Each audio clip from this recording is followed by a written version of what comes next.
Selamat pagi, senang sekali saya Rosmi Rahma kembali menjumpai Anda dalam program Redaksi 33. Kami akan menyajikan informasi penting untuk Anda dan berikut di antaranya. Kita awali Redaksi 33 edisi kali ini. Seorang remaja berusia 23 tahun harus berurusan dengan kepolisian usai aksi nekatnya yang mencuri sepeda motor milik temannya sendiri. Berikut informasinya. Remaja berinisial Ahmad Jailani digiring ke Mako Polresta Balikpapan usai aksi nekatnya yang mencuri sepeda motor milik rekannya sendiri pada Rabu 10 November lalu. Aksi nekat tersangka bermula saat menginap di kos rekannya pada Rabu 10 November yang baru dikenalnya selama 1 bulan. Rupanya kedatangan Ahmad Jailani untuk menginap ke kos temannya punya niat buruk. Saat korban tertidur pulas, tersangka dengan sengaja membawa kabur sepeda motor temannya. Tak sampai di situ, tersangka juga berencana menjual sepeda motor temannya ke seorang pemesan seharga 1,8 juta rupiah. Belum sempat terjual, tersangka berhasil lebih dulu diringkus petugas pada Jumat pagi 27 November 2020 di sebuah warnet di kawasan Jalan Gunung Pasir. Tersangka atas nama AJ, umur 23 tahun, agama Islam. Dia awalnya nginep di di kos-kosan temannya. Ya, kemudian pada saat korbannya ini tertidur, dia langsung mengambil sebuah sepeda motor merek Honda Beat dengan plat nomor KT6402 ZI dengan nomor rangka MH1 JM1 129 KK3 19316 warna pink hitam. Kemudian atas perbuatannya kami jerat si pelaku ini dengan pasal 363 KUHP dengan ancaman maksimal 4 tahun penjara.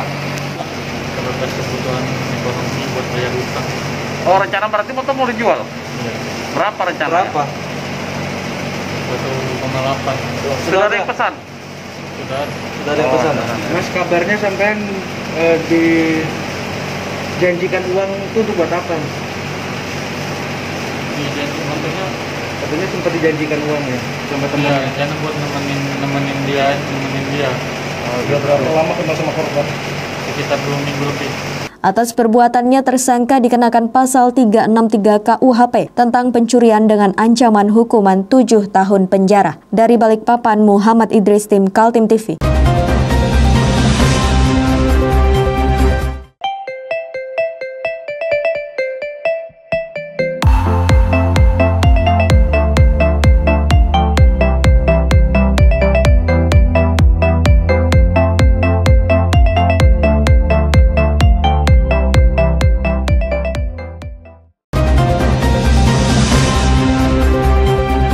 Res Narkoba Polresta Balikpapan membekuk 4 tersangka pemilik sabu seberat 5 kg.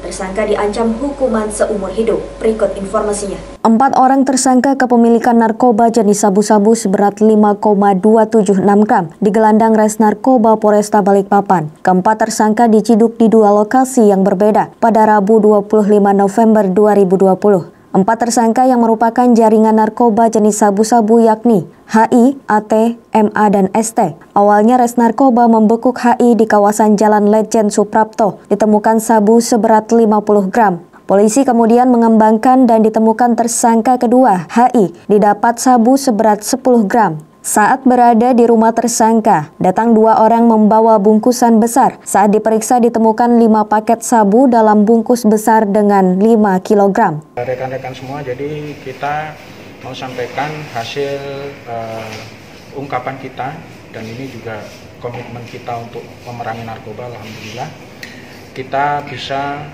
mengungkap 5 kg sabu berikut pelaku dan tersangkanya.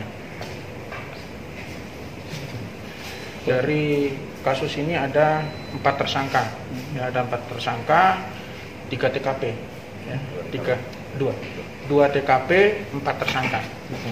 Boleh diceritakan satu jaringan kronologis pengungkapannya? Ada tersangka jadi gini, kita awalnya menangkap pelaku pengedar atau pengecer lah istilahnya ya di lapangan ini, dari pengedar, kemudian kita kembangkan langsung ke jaringan berikutnya itu di TKP 2. Di TKP 2 itu ternyata gudang, tapi dari pengecer kita menangkap 50 gram.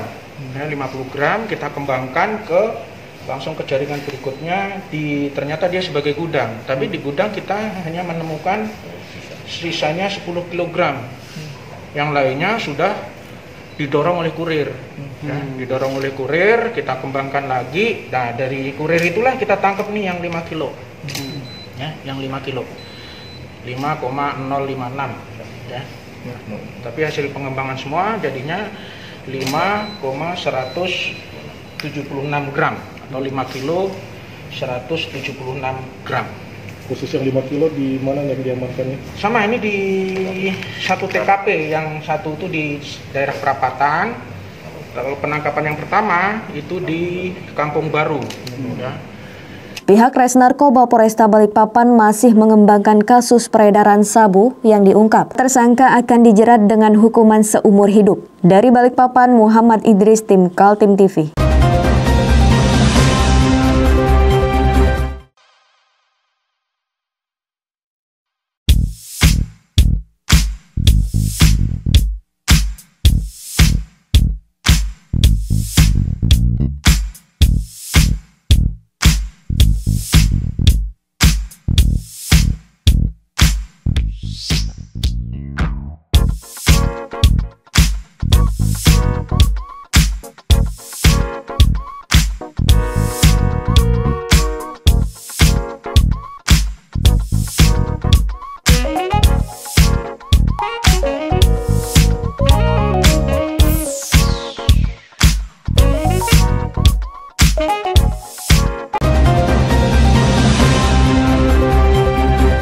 Residivis kambuhan kembali diringkus jajaran Satreskrim Polresta Balikpapan pada Kamis 26 November 2020 usai melancarkan aksi pencurian sepeda motor di kawasan pertokoan Balikpapan Permai. Berikut informasinya.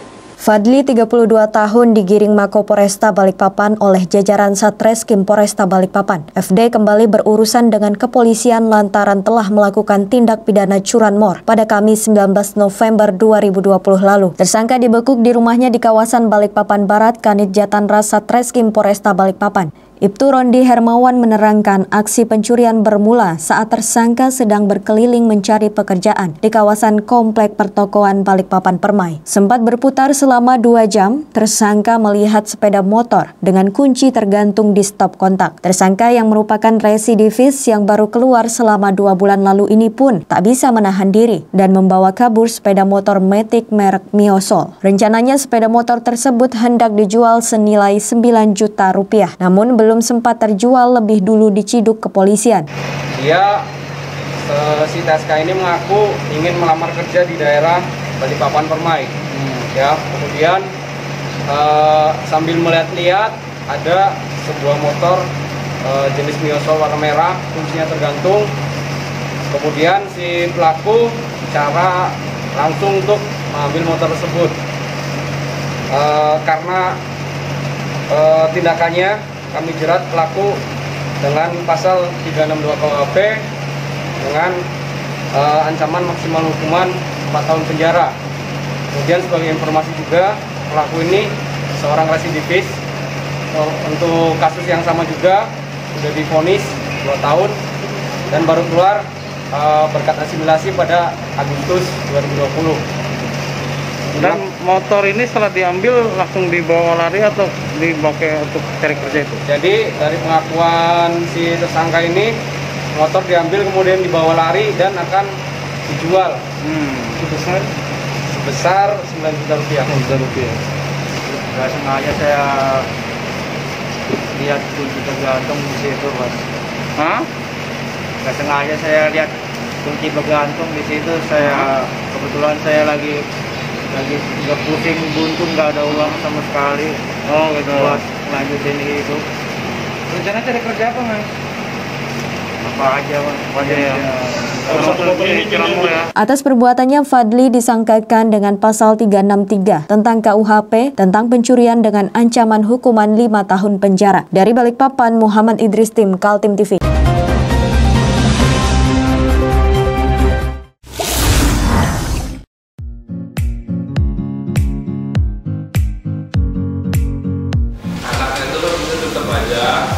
Cara mudah beriklan digital di Kaltim TV.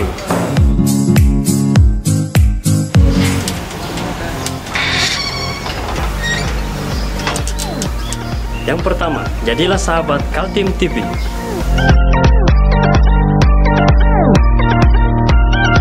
Dengan Rp1.000.000, para sahabat mendapat 20 kali tayang di slot berita kamu.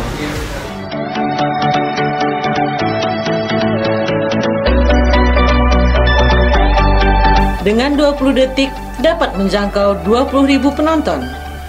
Anda beruntung karena mendapat kesempatan perdana dari kami. Ayo jadilah sahabat Kaltim TV.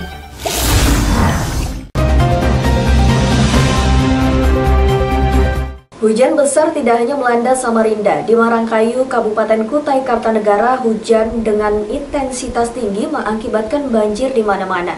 Setidaknya ada 2 desa yang terpantau nyaris tenggelam. Berikut informasinya. Inilah 2 desa di Kecamatan Marangkayu yang mengalami kebanjiran akibat hujan deras dalam 2 hari terakhir. 2 desa itu adalah Parangkat Baru kilometer 56 dan Desa Sukadamai kilometer 58 RT 008 dan 010 Kecamatan Marangkayu Kabupaten Kutai Kartanegara. Ada puluhan rumah dan gedung sekolah warga ikut terendam. Warga menyaksikan arus air sangat deras merusak tanaman warga. Seringkali dari dulu. Setahun ini berapa kali? Bisa 2 kali, 3 kali lah. 3 kali dalam setahun ini. Tapi yang paling besar ini? Enggak, belum. Biasanya gelombang yang kedua nanti besar. Oh, gelombang kedua yang paling besar. Ya. Pengaruh dampaknya biasanya apa? Pengaruh apa ini? Kok bisa? Enggak tahu kok kalau pengaruhnya. Bilang gitu. Pengaruh apa? Ya. Pengaruh tambang? Ya kemungkinan, saya nggak kasih jelas Bang kalau masalah kayak gitu. Ini kan kalau air mulai meluap, dulu besar ini. Oh, dulu sempat besar ya, sampai masuk ke rumah ya? Ya. Kerugian aja lah, apa aja kerugiannya? Kerugiannya tuh? Ini longsor. Warga mengatakan banjir seperti itu baru terjadi tahun ini. Setidaknya mereka sudah 2 kali mengalami masalah tersebut. Ketika ditanya apa yang menjadi penyebab banjir karena jauh hari sebelumnya tidak pernah terjadi, warga menuding kemungkinannya karena ada perusahaan-perusahaan tambang mengeksploitasi lahan batu bara di sana. Tim Kaltim TV, Hardin melaporkan.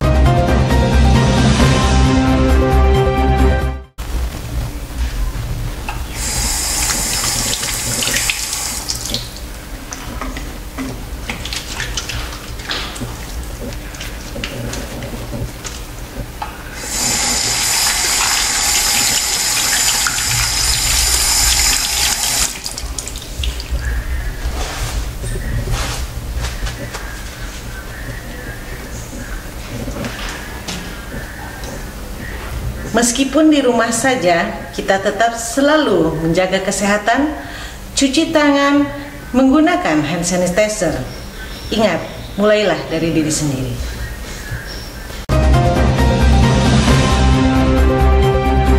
Kita beralih ke informasi selanjutnya. Inilah gambaran buruk pengelolaan Perusda atau perusahaan daerah di Kalimantan Timur. PT Agro Kaltim Utama disuntik dana pemerintah provinsi hingga 27 miliar rupiah. Bukannya memberikan kontribusi kepada daerah, malah amblas di tangan para direksinya.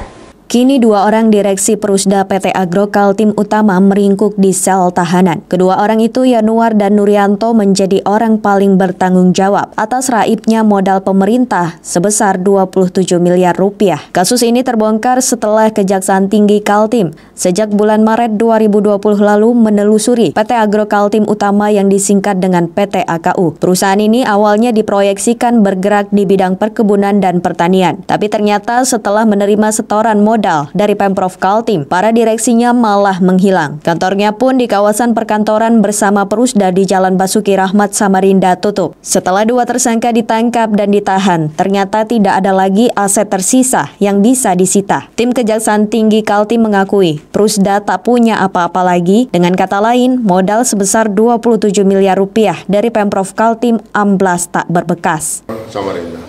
Pak, kalau itu aset-aset yang disita apa aja Pak? Selain uang tunai Pak? Untuk sementara ini aset yang disita karena sudah lamanya ini tindak pidana yang dilakukan, aset yang ada sebetulnya ini 2 rumah tetapi sudah dialihkan ke pihak lain, intinya sudah dijual. Jadi sehingga kami agak kesulitan untuk mencari melacak aset yang nantinya sebagai pengganti kerugian negara. Oke, berarti pemiliknya ini Uang setoran modal dari pemerintah bukannya dibelanjakan untuk berusaha perkebunan atau pertanian, tapi oleh tersangka Yanuar dialihkan untuk usaha lain. Belakangan terbongkar pula oleh penyidik Kejaksaan Tinggi Kaltim ada 9 perusahaan baru yang disebut menjadi tempat penampungan aliran modal dari Prusda PT AKU. Dan ternyata 6 perusahaan diantaranya adalah fiktif. Pak, informasinya ada salah satu perkebunan yang mereka sembunyikan, seperti apa itu Pak? Sampai sekarang belum, nggak ditemukan sampai sekarang. Untuk perkebunan itu memang nggak ada, perkebunan nggak ada yang bersangkutan sehingga membuka kerjasama dengan 9 perusahaan. 9 perusahaan tersebut, tetapi pada tahun 2009 itu yang bersangkutan mendirikan perusahaan sendiri. Itu ditemukan menjelang penetapan tersangka Y. Nah, itu baru diketemukan kalau 2 orang itu membuka perusahaan namanya PT Dwi Mitra Palma Lestari. Aliran yang ke situ 24M sendiri. Tapi Pak, Prusda PT Agro Kaltim Utama berdiri sejak zaman Gubernur Kaltim Suwarna AF. Tahun 2003, perusahaan mendapat suntikan dana berupa penyertaan modal dari Pemprov Kaltim sebesar 5 miliar. Ditambah lagi tahun 2007 sebesar 7 miliar. Anehnya, meski tidak jelas kinerja perusahaan itu pada tahun 2010 saat Gubernur Kaltim Awang Faruk Ishak, Prusda itu disuntik lagi sebesar 15 miliar rupiah. Muncul pertanyaan, adakah keterkaitan para tersangka dengan para gubernur? Mengingat selama ini penunjukan personel direksi Prusda selalu tidak lepas dari campur tangan kepala daerah yang berkuasa saat itu. Aspidsus Kejati Kaltim Prihatin SH mengatakan, sejauh ini hanya 2 orang tersebut, yakni Yanuar dan Nurianto yang menjadi tersangka. Tuduhannya adalah melakukan korupsi sesuai dengan Pasal 2 dan Pasal 3 Undang-Undang Tindak Pidana Anti Korupsi. Ini untuk penanganan perkara Agro Kaltim Utama di Kejaksaan Tinggi Kaltim sampai saat ini sudah dinyatakan P21 ya untuk tersangka yang kedua. Namun tersangka yang pertama inisial Y yang kemarin beberapa hari yang lalu sudah kami serahkan limpahkan tahap 2 ke Kejaksaan Negeri Samarinda. Tetapi dari Maret 2020 kami tangani sampai saat ini akhirnya berkembang sampai pemeriksaan saksi, alat bukti cukup sehingga terungkaplah seperti itu. Ada yang fiktif, ada yang mengalir 24 miliar seperti itu. Kasus Prusda PT Agro Kaltim Utama sudah terbongkar. Pertanyaan berikut, apakah pejabat Pemprov Kaltim ikut bertanggung jawab atas raibnya setoran modal sebesar 27 miliar? Tim Kaltim TV, Hardin, melaporkan.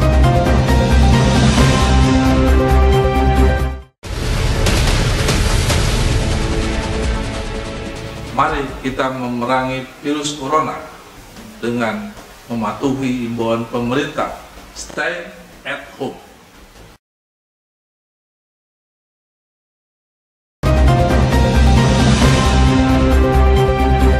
Polresta Balikpapan menginisiasi deklarasi damai untuk Pilkada Kota Balikpapan. Deklarasi ini melibatkan seluruh unsur pilkada, mulai dari tokoh masyarakat, tokoh agama hingga tim ses paslon. Bertempat di halaman kantor Polresta Balikpapan, sejumlah tokoh masyarakat, Ormas TNI, serta tim ses paslon dari masing-masing partai melihat deklarasi damai Pemilu Kada Kota Balikpapan pada Kamis 26 November 2020 pagi.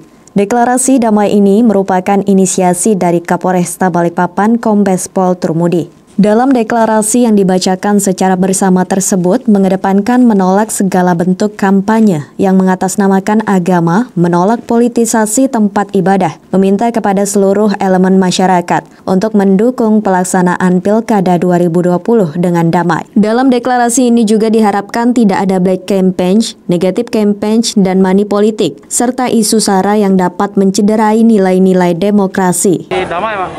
Ya, hari ini kami berterima kasih kepada Polres Kota Balikpapan yang telah melaksanakan acara deklarasi damai ya, karena deklarasi damai ini sekalipun kelihatan seperti acara ritual, tapi sesungguhnya ini punya makna yang khas, di mana pada acara deklarasi itu hadir seluruh tokoh, seluruh parpol, baik dari kubu A maupun dari kubu B, dari kubu seberangnya. Maka deklarasi damai itu memberikan isyarat bahwa dimulainya sebuah ritual pilkada nanti di 9 Desember itu dimulai dengan hati yang damai, dimulai dengan kesepakatan damai, dimulai dengan doa-doa kebaikan, insya Allah hasilnya baik. Pagi ini kita memang stressing deklarasi damai dalam rangka pilkada serentak di Indonesia, dan ini Wali Kota Balikpapan. Ini mengingatkan kembali, kemudian stressing kembali supaya kita saling mengingatkan ya. Kita mengundang semua tokoh agama, tokoh masyarakat, tokoh pemuda, tokoh adat, tim sukses, parpol, akademisi, ya, ormas, semuanya kita undang untuk menyampaikan pernyataan sikap deklarasi damai Pilkada 2020. Ya, ini penting supaya beliau-beliau itu nanti menyampaikan ke warga bahwa ini adalah proses demokrasi yang harus sehat dan menjunjung tinggi nilai-nilai NKRI. Seluruh elemen masyarakat diharapkan tetap bisa bersama menjaga kondusivitas Kota Balikpapan sebelum hari H hingga masa penetapan Wali Kota Balikpapan. Dari Balikpapan, Muhammad Idris, tim Kaltim TV.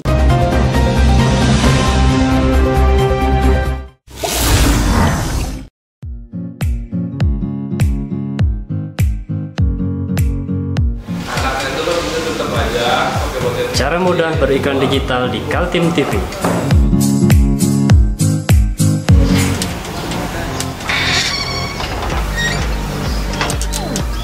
Yang pertama, jadilah sahabat Kaltim TV.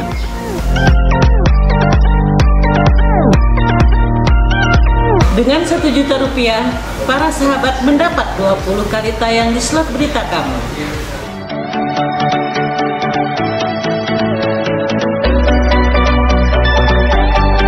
Dengan 20 detik dapat menjangkau 20.000 penonton. Anda beruntung karena mendapat kesempatan perdana dari kami. Ayo jadilah sahabat Kaltim TV.